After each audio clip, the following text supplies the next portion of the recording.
পবিত্র কোরআনের যে বিষয়গুলো নিয়ে একটু আগে আমাদের ভাই তরিকুল স্যার যেগুলো বললেন, বাস্তবমুখীভাবে আমাদেরকে বোঝালেন, তো বলার তেমন কিছু নেই।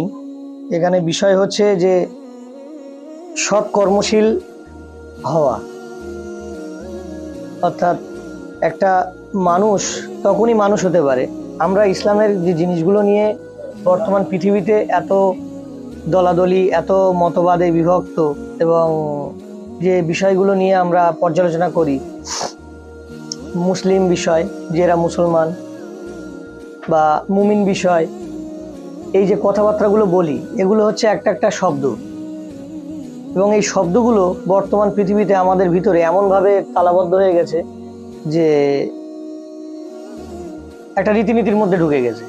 মুসলমান মানে তারা একটা রীতিনীতি ফলো করে, আর একটা ধর্মের, হিন্দু ধর্ম, তারা একটা রীতিনীতি ফলো করে। তো এমন একটা এই শব্দগুলো নিয়ে এক একটা রীতিনীতিতে ভাগ হয়ে গেছে। কিন্তু অরিজিনালি কি মুসলিম বা মুসলমান এই শব্দগুলো, এগুলো কি কোনো একটা রীতিনীতির কোনো একটা শব্দ বোঝায়? বোঝায় না। মুসলিম হওয়া অনেক কঠিন ব্যাপার। মুসলিম হতে গেলে তাকে আগে ভালো মানুষ হতে হবে। ভালো মানুষ না হলে, ভালো ইনসান না হলে সে ভালো মুসলিম হবে কি করে? সে আত্মসমর্পণ করবে কিভাবে? তাহলে মানুষ হওয়া জরুরি।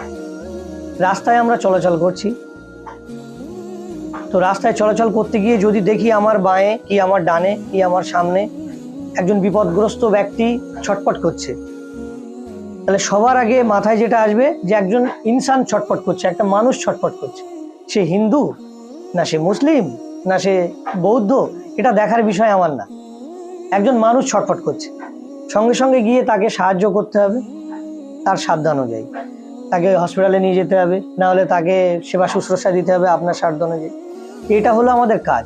এই কাজটা যারা করে না তারা কিভাবে মুসলিম হতে পারে? কারণ এইটা তো মানুষের পরিচয়। এই জন্য যে মুসলিম এই শব্দটা কোনো ধর্মের বিষয় নয়, এই জিনিসগুলো আমাদের ভিতরে তালাবদ্ধ হয়ে আছে, এবং আমরা এই শব্দগুলো নিয়ে বাইরে চলাচল করছি যে এরা একটা গ্রুপ, এরা নামাজ পড়ে, রোজা করে, এরা এই এই বিষয়ে নিয়ম নীতি মানে, এরা মুসলিম। আর এরা এইগুলো করে না, এরা মুসলিম না। এই রকম বিষয় আমাদের সমাজ ব্যবস্থার মধ্যে একটু একটু করে আসে, মানে সেই সৃষ্টি শুরু থেকে এই ছিল, ন্যায় অন্যায়ের বিষয়গুলো ছিল। তো যখন থেকে এই বিষয়গুলো আরো প্রকট আকার ধারণ করেছে, তখন আমাদের এই কোরআন বিলুপ্ত হয়ে গেছে। যখন থেকে এই বিষয়গুলো যে এই এই কাজগুলো হলো মুসলিমের সিম্বল, কিন্তু পবিত্র কোরআন যদি কেউ গবেষণা করে, পবিত্র কোরআন যদি কেউ অনুধাবন করে, একজন সাধারণ মানুষ সে যদি আল্লাহর কিতাব অন্বেষণ করে, তাহলে দেখা যাবে যে এর মধ্যে এমন কোনো কথাবার্তা নেই যে এই এই বিষয়গুলোকে মুসলিম বলে চিহ্নিত করা হয়েছে। তখন তাদের মাথায় আসে যে তাহলে, সঙ্গে সঙ্গে তাদের মাথায় ঘুরপাক খায় যে তাহলে আমি সাধারণ মানুষ, আমি এটা পড়লাম, আমি ভুল করছি না তো? পৃথিবী চলছে এই লোগোর উপরে মুসলিম, আর আমি সাধারণ মানুষ, আমি কোরআন বললাম না বাবা এটা থাক, এটা এইভাবে থাক। সে আবার পিছিয়ে আসে, যা চলছে তাই চলুক। তার মধ্যে থেকে আর একটা মানুষ, সে চিন্তা গবেষণা করতে করতে তার ভিতরে একটা অন্তর খুলে যায়, তার অন্তরে সে আরো ঢোকানোর চেষ্টা করে, আরো যাচাই করার চেষ্টা করে, করতে করতে সে হেদায়েতের দরজা পেয়ে যায়, সঠিক পথের দরজা, ঠিক না বল? সঠিক পথের দরজা পেয়ে যায়। সে তখন কোরআনটাকে আরো প্রকাশিত করার চেষ্টা করে, সে তখন কোরআনটা নিয়ে আরো পড়ার চেষ্টা করে। একজন পড়তে পড়তে সত্য বুঝতে পারছিল, কিন্তু পৃথিবীর পারিপার্শ্বিকতার চাপে, যা দুনিয়ার যে দৃষ্টিকোণ, যে পুরো বিশ্ব একদিকে আর আল্লাহর কিতাব আর একদিকে, সে সঙ্গে সঙ্গে কিতাবটাকে বন্ধ করে ফেলে যে আমি এই লোড নিতে পারছি না। আর একজন পড়তে পড়তে পড়তে কিতাবটাকে আরো প্রকাশ করে ফেলে। তো এই দুটো মানুষ পৃথিবীতে আছে। আর একদল কিছু বোঝার দরকার নেই, যেটা চলছে, আমার বাপদাদা যেটা করেছে, আমার ধর্মজীবীরা যেটা করছে, সমাজ ব্যবস্থায় যেটা চলছে, যদি এটা ভুল হয় তাহলে এতগুলো মানুষ ভুল? এই প্রশ্ন আসে না আমাদের? যদি এটা ভুল হয়, এতগুলো মানুষ ভুল, কারণ সবার হর্স পাওয়ার সমান না। তাহলে পৃথিবীতে যদি সবার পাওয়ার সমান হতো, পৃথিবীতে গাড়ি একটাই আবিষ্কার হতো, ওই শুধু হন্ডা এসপি আবিষ্কার হতো, বুলেট আবিষ্কার হতো না। একটু লম্বা চওড়া ব্যক্তির জন্য বুলেট আবিষ্কার হয়েছে, ঠিক না ভুল?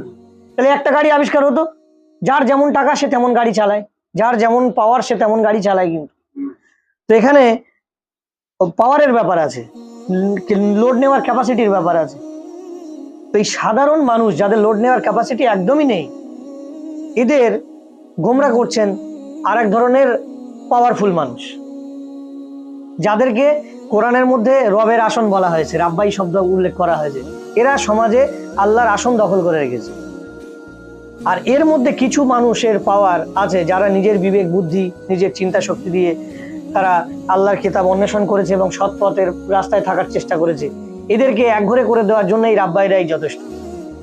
যুগে যুগে রসুল নবী যারা পৃথিবীর বুকে এসছেন, তারা যখন সত্য নিয়ে তাদের সমাজের কাছে, তাদের রাষ্ট্রের কাছে যখন গেছেন, তখন এই সরকারে, যে রাজতন্ত্রের সরকার বলেন কি সরকার, দেশের সরকার বলেন, এরা তেমন প্রোটেস্ট করতেন না। এদের কাছে গিয়ে মেসেজটা দিতেন, কিন্তু পাশে থাকা ওই রাব্বাই সম্প্রদায় তারা টনক নাড়াতেন যে হুজুর ওর কথা শুনবেন না, ও পাগল হয়ে গেছে, ও এই হয়ে গেছে, ওই হয়ে গেছে। তো আমাদের সমাজ ব্যবস্থায় বর্তমানে এমন একটা বিষয় তালাবদ্ধ হয়ে গেছে যে আমরা কিছু একটা কালচারের উপরে দাঁড়িয়ে রয়েছি এবং মুসলিম নাম লাগিয়ে আমরা চলছি, যেটা একেবারে ঘৃণিত কাজ। এটা আমাদের মুসলিমের পরিচয় না। মুসলিমের পরিচয় হলো একজন মানুষ, সে একজন ন্যায়নিষ্ঠবান মানুষ হবে। মুসলিম হতে গেলে একজন তাকে ন্যায়নিষ্ঠ, সৎ কর্মশীল মানুষ হতে হবে এবং স্রষ্টার প্রতি বিশ্বাস রাখতে হবে। আগে আমাদের মানুষ হওয়া উচিত। যদি আমরা মানুষ না হতে পারি, আমরা একে অপরের পারস্পরিক সাহায্য সহযোগিতা না করি, তাহলে আমরা কখনোই মুসলিমের তো নামের পাশে যেতে পারবো না, ওর ধারে কাছেই যেতে পারবো না। আজকে আমাদের সমাজ ব্যবস্থায় আমরা যেটা করছি কি, একমুখী আমরা জীবনযাপন করছি। আমি আমার বুদ্ধি বিবেক দিয়ে রোজগার করছি, আমি আমার বুদ্ধি বিবেক দিয়ে সুন্দরভাবে জীবনযাপন করছি, যেটা আমার দৃষ্টিতে কোরআন বিরোধী মনে হয়েছে। আমার দৃষ্টিতে কোরআন বিরোধী মনে হয়েছে। আমার সৃষ্টিকর্তা সব সময় আমাদেরকে বলেছেন যে তোমরা সৎ কর্মের উপদেশ দাও, আদেশ করো, আর অসৎ কর্মে নিষেধ করো। এই কাজটা কিভাবে আপনি করবেন? এটা তো বাস্তবায়ন ছাড়া তো সম্ভব না। আপনি ঘরে বসে সৎকর্মের আদেশ আর কর্মের নিষেধ করবেন আর বলবেন আপনি মুসলিম হয়ে গেছেন, কখনো কি সম্ভব হয়? এটা একমাত্র বাস্তবায়ন ছাড়া, বাস্তবতা ছাড়া, ফিল্ডে ছাড়া, মাঠে ময়দানে ছাড়া কোনো ক্ষেত্রে সম্ভব না।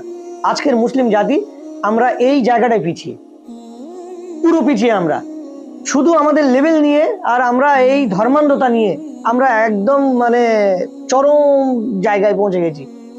কেন মনে করছি আমরা জান্নাত আমাদের হাতের মুঠোয়, মরবো আর আমরা জান্নাতে চলে যাবো, কারণ আমাদের সব কলেমা পড়েছি লা ইলাহা ইল্লাল্লাহ। এই যে ধর্মান্ধতা, এই যে অন্ধ অনুসরণ ধর্মের, আর অন্যান্য ধর্মের কথা আমি বললাম না, আমাদের ধর্মের মধ্যেই আমরা বলি, এই যে অন্ধভক্তি আমরা করছি, এই অন্ধভক্তি আমাদেরকে এই দুনিয়াতেও খারাপই আনছে এবং পরকালে তো আমাদের জন্য অপেক্ষা করছে যন্ত্রণাদায়ক আযাব। তো এই ধর্মান্ধতা থেকে আমাদের বাঁচতে গেলে আগে আমাদেরকে আল্লাহর কিতাব বুঝতে হবে, আল্লাহর কিতাব পর্যালোচনা করতে হবে এবং সৎ কর্মশীল হতে হবে এবং বাস্তবায়ন করতে হবে যে সৎকর্মের আমরা অনুসারী। মানুষ যেন বুঝতে পারে যে আমরা একটা মানব জাতি, পৃথিবীর বুকে আল্লাহ আমাদের পাঠিয়েছেন, যে আমরা মানুষের কল্যাণ চাই। এইরকম কোন লেভেল, এইরকম কোন নীতি নৈতিকতা আজকে মুসলিম জাতি দেখাতে পেরেছে? বর্তমানে মুসলিম জাতি দেখাতে পেরেছে? কোরআনের একটা আয়াত আমি পড়ি এখনো, যেটা সবসময় আগে পড়তাম যখন আমরা সালাত করতাম, নামাজ পড়তাম চিরাচরিত, ইজা জা নাসরুল্লাহি ওয়াল ফাত। যখন মানুষ দেখবে যে আল্লাহর মানে বিজয় আসছে, তখন মানুষ দলে দলে পদার্পণ করবে, মুসলিম হয়ে যাবে, আত্মসমর্পণকারী হয়ে যাবে। মুসলিম হবে মানে আত্মসমর্পণকারী হবে, যে সে আর যেসব ভুলভাল কাজ করতো, অন্যায় কাজ করতো, নোংরা কাজ করতো, তার মনের খোয়াইশে যেসব চলতো সেসবগুলো থেকে সব বিচ্ছিন্নতা করে সে আল্লাহর কাছে আত্মসমর্পণ করবে, আল্লাহমুখী জীবনযাপন করবে, দলে দলে মানুষ আসবে। তো এই বিজয় কিভাবে আসবে? এই বিজয় তো আসবে আমাদের সমাজ পরিবর্তনের মাধ্যমে, আমাদের সৎ কর্মশীল হয়ে সৎ কর্ম দেখাতে হবে মানব জাতিকে। সেই জায়গায় আমরা জিরো। আমরা নিজেরা খাচ্ছি ভালো মন্দ, আমরা নিজেরা ভালো মন্দ পড়ছি, আর আমাদের স্ত্রী সন্তানদেরকে রাখছি ভালো মন্দ একটু, আর একটু গিয়ে আমরা একটু কোরআনের জিনিস নিজেরা বুঝছি, আমরা মনে করছি আমরা জান্নাতের রশি ধরে ফেলেছি। তো এই আয়াতটাও আমাদের মনে করিয়ে দেয় যে তোমরা কি ভেবেছো যে তোমাদেরকে যে পরীক্ষা না করে ছেড়ে দেওয়া হবে? সূরা আনকাবুতের মধ্যে আল্লাহ সুবহানাহু ওয়া তাআলা বলেছেন যে তোমাদেরকে ছেড়ে দেওয়া হবে। পূর্ববর্তীদের যেমন ভাবে পরীক্ষা নেওয়া হয়েছে তোমাদেরকেও তেমন ভাবে পরীক্ষা নেওয়া হবে। আর একটা আয়াত মনে পড়ে যে আল্লাহ সুবহানাহু ওয়া তাআলা কোরআনে ইরশাদ করেছেন যে সেই সময়ের অনুসারীরা তারা এত নির্যাতিত হয়েছিল এই সৎ কর্মের অনুসারী হতে গিয়ে, আল্লাহর সিস্টেমের উপর থাকতে গিয়ে, যে তারা এক সময় আকাশের দিকে তাকিয়ে বলেছিল যে কবে আসবে আল্লাহর সাহায্য। এই কথাটার মানে কি দাঁড়ায়? যে আমরা বিরিয়ানি খাবো, পোলাও খাবো, আমরা ইচ্ছা মতো আমাদের জীবন চালাবো, আর একটু অর্ধেক কোরআনের অনুসারী হব, আর আমরা সেই আল্লাহর সাহায্য পেয়ে যাব, আর আমরা আল্লাহর সাহায্য পাচ্ছি? মনে কি হয় আমাদের প্রত্যেকের অন্তরে? আমরা চিন্তা করি তো। আমার তো একটা অন্তরে যতটা জায়গা আমার ভিতরে আছে, আমার অন্তরের মধ্যে, কল্প বলেন, অন্তর বলেন, হৃদয় বলেন, আমি নিজে নিজে চিন্তা করছি একটু অর্ধেকও আমাদের সাহায্য নেই, আল্লাহর সাহায্য।